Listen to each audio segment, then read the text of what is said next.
Welcome back, everybody. So I am assuming that you have understood well the concept of inheritance, how it makes our life easy by shortening our code, right? So today we'll be learning about multi-level inheritance. Basically, multi-level inheritance means nothing but uh, as we have inherited only one class in the previous video, right? In the previous example, but we can do it any multiple times. Means n number of inheritance are possible from one class only, and this is known as a multi-level inheritance. So let us go and understand it by an example. I have this class already which we are using from previous two videos, I guess. So this is the same code, that is the class reservoir. Now what I want to do is I want to inherit another class. Previous video we created another class, that is tight reservoir, right? Today we'll see that I'll just make a class of any class by the name of any class. So what I'll do, class, any class, a capital any class, and now my parent will be reservoir class. But again I'll have to, what I'll have to do is I'll have to define underscore init underscore underscore, then you write all the parameters, all the attributes which you need. So these are obviously because these are from the class reservoir, and apart from it I say I want pi and pb, that is initial pressure and my bubble point pressure, right?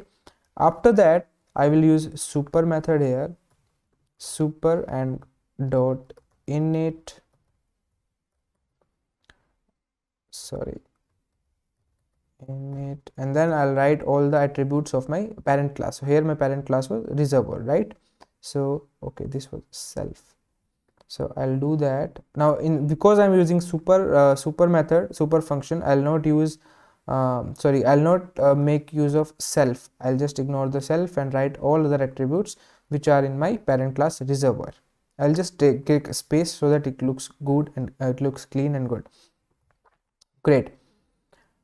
Okay, now we are good to go. Now we have to just define our instance variables for our new class. So my new instance variable will be, let's say, initial, which represents my pi, that is initial reservoir pressure, and then self dot bubble, that will represent my bubble point pressure pb.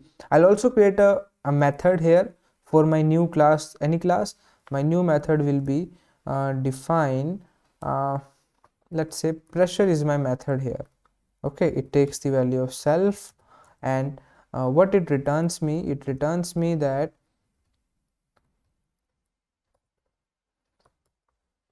initial pressure value is equivalent to nothing but self dot initial, that is I'll put it down psi, and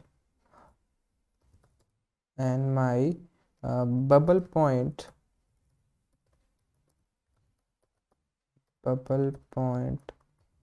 pressure is nothing but self dot bubble, right? So this is my pressure function, pressure method inside my class, any class. Great. So we are done here with the inheritance. Let us create an object now of this class. So my object will be, let's say a is my object, it belongs to any class, and what variable it takes is that it will take the average porosity first, that is 0.26, this 0.26 this times. Then the permeability will be, let's say, 39 millidarcies. Location this time will be Maharashtra, and then afterwards it takes the initial pressure will be, let's say 5000 psi, and then the bubble point pressure, let's say it is 4000 psi, right? Now if I want to see if it has inherited our class reservoir or not, so I'll just do it by this thing, and it will give me, I think, porosity and permeability, right? So it is working fine. Now if I want to check the situated, then it will give me the situation. So it has correctly inherited all the things, and let us see the new function if that is working fine. So this, great. So everything is working fine. We have inherited a very good we have just written down a very good and neat and clean code for an inheritance of this class reservoir. Now what I want to do is I want to create another class which inherits this class, which is currently my child class. Means now I'm making my child a parent, right? So how can I do this? You can simply same methodology, nothing difference.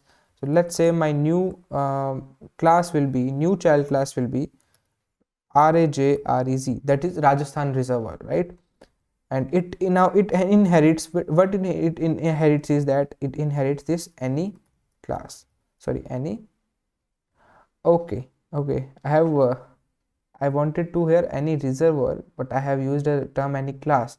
No problem, I'll keep using the same thing, any class.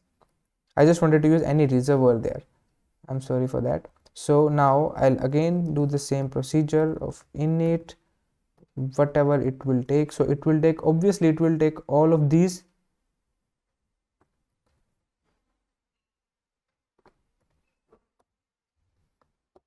and apart from all this it takes the saturation of water as well, right? Now you write super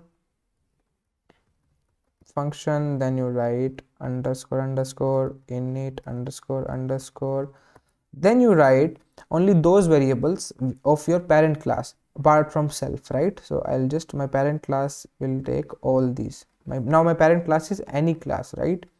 So it will take all these values, and I'll create now instance variable for my new attribute. So self dot water sat will give me the saturation of water. Great. I'll also define a new function now, new method now, which will be specifically for my new class, that is Rajasthan Reservoir. So my new method will be sat, and it takes the value of self. And now if what it returns me, it returns me that the water saturation is nothing but self dot water sat. So we have created another class like that.